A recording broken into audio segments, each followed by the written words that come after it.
I think it's an interesting question. There you go. I have a question for you with respect to your choice of language, moving from artificial to alien, because artificial suggests that there's still some kind of human control, whereas I think alien suggests foreign, but it also suggests, at least in the imagination, a life form. So I'm curious as to what work you're trying to have those words do for you. It's definitely still artificial in the sense that we produce it, but it's increasingly producing itself. It's increasingly learning and adapting by itself. So artificial is a kind of wishful thinking, that it's still under our control.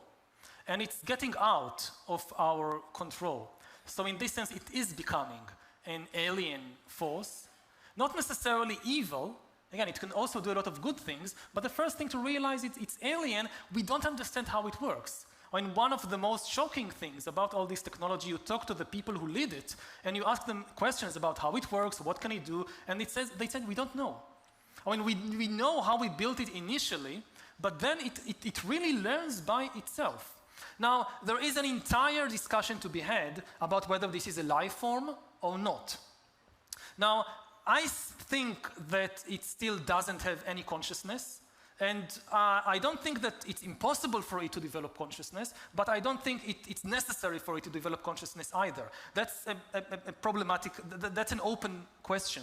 But life doesn't necessarily mean consciousness. We have a lot of life forms, microorganisms, plants, whatever, fungi, which we think they don't have consciousness. We still regard them as a life form. And I think AI is getting very, very close to that position. Now, ultimately, of course, what is life is a philosophical question. I mean, we define the boundaries. And, you know, like, is a virus life or not?